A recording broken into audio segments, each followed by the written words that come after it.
1977 साली BSc ॲग्रीची पदवी घेतलेल्या संभाजी माळींनी 1979 पासून राज्य सरकारच्या कृषी विभागात नोकरी धरली. सोलापूर आणि सांगली जिल्ह्यात 30 वर्ष नोकरी केली. या काळात दुष्काळी पट्ट्यातल्या माण नदीत जलसंधारणाच्या कामासाठी योगदान दिलं. नुकतीच त्यांनी निवृत्ती घेऊन पुन्हा आपला मोर्चा घरच्या शेतीकडे वळवला. पण शेतीत पारंपरिक पिकं घेण्याऐवजी काहीतरी वेगळं करण्याचा त्यांनी सातत्यानं विचार केला आणि तो कृतीत उतरवला.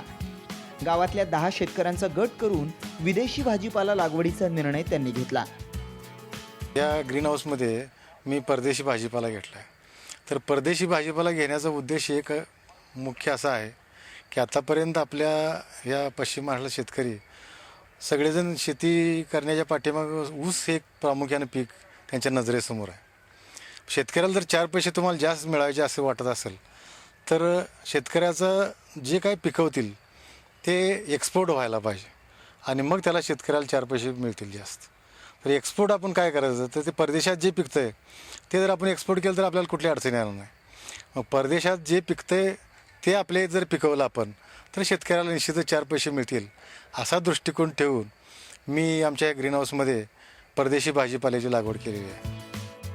सध्या संभाजी माळींच्या ग्रीन हाऊसमध्ये broccoli, parsley, celery, snow peas, iceberg, green romaine, chives, garlic chives, leek, butterhead lettuce, red radish, Brussels sprouts, China कोबीज यासारख्या विविध भाजीपाल्यांबरोबर मसाला पिकांची देखील लागवड करण्यात आली आहे.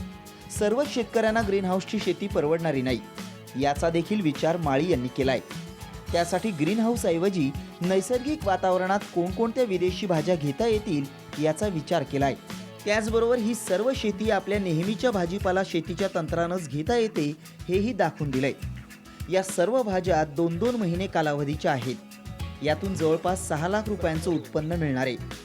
तर ग्रीन हाऊसमध्येच असलेल्या रोपवाटिकेतून स्वतःसाठी लागणारी रोपं तयार केली आहेत. याखेरीज 1 लाख रुपयांच्या रोपांची त्यांनी विक्री केली आहे. त्याचबरोबर या भाज्या निघाल्यानंतर कलर कॅप्सिकम आणि चेरी टोमॅटोची लागवड करण्यात येणार आहे. त्यातून वर्षभरात 32 लाख रुपयांचं उत्पन्न मिळेल अशी अपेक्षा आहे. सरासरी 50% खर्च धरला तरी या एकरभर हरितगृहातून ते वार्षिक 20 ते 25 लाख रुपयांचा निव्वळ नफा मिळवणार आहेत. आजच्या बाजारभावामध्ये थोडेसे रेट कलर कॅप्सिकमचे थोडेसे कमी जास्त होत असल्यामुळं थोडासा आम्ही वेगळा प्रयोग केला आहे की साधारणतः सगळ्यांचा माल हा ह्या नोव्हेंबर, डिसेंबर, जानेवारी, फेब्रुवारीपर्यंत 4 महिने फुल सीझनला असते आणि मग असा थोडासा सीझन वगळून थोडंसं ऑड सीझनसाठी आपण मार्केटिंग कसं करता येईल हा दृष्टिकोन ठेवून ह्या भाज्या आता घ्यायच्या आणि ह्या भाज्या निघाल्या नंतर आपण कलर कॅप्सिकम ह्याच्यामध्ये घेणार आहोत. विदेशी भाजीपाला भारतात पिकवून तो पुन्हा परदेशात निर्यात करण्याचा विचार बरेच शेतकरी करतात. पण माळी यांनी विदेशी भाजीपाल्याला भारतीय बाजारपेठेत असणाऱ्या मागणीचा विचार करून इथल्या बाजारासाठी ही शेती सुरू केली आहे. त्यामुळे परदेशी भाज्या बाहेर निर्यात नाही झाल्या तर तोटा होईल अशी समस्याच निर्माण होत नसल्याचा माळींचा अनुभव आहे. परदेशी भाजीपाला करण्याचा उद्देश असा आहे की ह्याला एकतर भाव जास्त आहेत आणि दुसरी गोष्ट अशी आहे की आपण एक्सपोर्टच करावा अशातला भाग नाही आहे. ह्यालासुद्धा आपल्या भारतामध्ये मार्केट आहे की मोठमोठे मॉल्स आहेत आणि सगळे 5 स्टार हॉटेल्स. तर ज्या 5 स्टार हॉटेल्समध्ये जवळपास 75% जे पब्लिक आहे ते परदेशी पर्यटक बरेचसे गोव्यासारख्या ठिकाणी किंवा मुंबईसारख्या ठिकाणी किंवा औरंगाबादसारख्या ठिकाणी सगळ्या परदेशी पर्यटकांचं इथं जास्त वावर आहे. अशा ठिकाणच्या 5 स्टार हॉटेलमध्ये ह्या आपल्या भारतातल्या मेथी, शेपूच्या भाजीची कोण मागणी करणार नाही तर त्यांना परदेशी भाज्याच पाहिजेत आणि म्हणून मग हे जे मोठमोठे मॉल्स आहेत, 5 स्टार हॉटेल्स आहेत, परदेशातनं त्यांना माल इम्पोर्ट करायला लागते. तो इम्पोर्ट करण्याच्या ऐवजी आपण भारतातलाच माल आपण भारतात पिकवून ह्या जर 5 स्टार हॉटेलला माल जर दिला तर आपल्याला नेहमीच्या भाज्यापेक्षा दुप्पट तिप्पट भाव आपल्याला चांगला मिळू शकतो. आणि यात दुसरी गोष्ट अशी आहे की गोव्यासारख्या ठिकाणी साधारणतः वर्षाला 10 ते 20 लाखाचं पब्लिक हे परदेशी पर्यटक येऊन जातात आणि साधारणतः 2-2, 3-3 महिने त्यांचं वास्तव्य असते आणि अशा वास्तव्यामध्ये ते भारतीय भाज्या न खाता त्यांच्या परदेशातल्याच भाज्यांची डिमांड जास्त असते. त्याच्यामुळं ह्या ज्या भाज्या आहेत की ह्या मुंबई आणि गोवा हे 2 मार्केट असं आहे की परदेशी भाजीपाल्याला खूप चांगलं मार्केट आहे. विदेशी भाजीपाला पिकांची रोगप्रतिकारक क्षमता अधिक असते, त्यामुळे त्या कमीत कमी रोग किडींना बळी पडतात. पण आपल्याकडील हवामान पाहता वातावरणात होणारी प्रचंड उलथापालथ या भाजीपाला पिकांना मारक ठरण्याची शक्यता आहे. त्यामुळे माळींनी रासायनिक खतं आणि औषधांना फाटा देत जैविक खतं आणि औषधाच्या वापरांवर भर दिलाय. परिणामी त्यांच्या भाजीपाल्यांवर रोग किडींचा फारसा प्रादुर्भाव झालेला नाही. तर ह्याचं इकॉनॉमी जर आपण मांडलं तर एका स्क्वेअर फूट मीटरला 4 रोपं बसतात. हे 4000 स्क्वेअर मीटरचं हे ग्रीन हाऊस आहे. तर 16,000 रोपं आपली झाली आणि एका रोपापासून 5 किलो माल मिळतो. म्हणजे साधारणतः एका एकरातनं 80 टन माल होतो. आणि कमीत कमी आपण जर 40 रुपये मार्केटचा रेट पकडला तर आपल्याला साधारणतः 32 लाखाचं उत्पन्न वर्षाकाठी व्हायला काय सुद्धा अडचण नाही. आणि 32 लाखापैकी 50% जर कॉस्ट ऑफ प्रोडक्शन घेतलं म्हणजे अगदी बियाणापासून ते मार्केटला माल जाईपर्यंत ट्रान्सपोर्टेशनपर्यंतचा तर 50% जर पकडलं तर 50% नफा तर साधारणतः एकरी 16 लाखाचा नफा व्हायला काय सुद्धा अडचण नाही. तर अशा पद्धतीचं हे आहे. हे पहिलंच वर्ष माझं आहे. त्यातलं हे पहिलं पीक आम्ही ब्रोकोली घेतो आहे आणि ह्याच्यानंतर 2 महिन्याच्या अजून 1-2 पिकं होतील आणि त्याच्यानंतर कलर कॅप्सिकन्स येईल की जेणेकरून आता हे आम्ही महाराष्ट्र शासनाच्या कृषी विभागाकडून नॅशनल हॉर्टिकल्चर मिशन या योजनेतून ह्या ग्रीन हाऊस आम्ही उभारणी केलेली आहे. वेळोवेळी तालुका कृषी अधिकारी, मंडल कृषी अधिकारी यांचं मार्गदर्शन आहे. त्याचबरोबर ह्या सन 13-14मध्ये आम्ही ह्या ग्रीन हाऊसची उभारणी केली. त्याचप्रमाणे 13-14मध्ये याचं अनुदान आम्हाला 12 लाख रुपये मिळाले.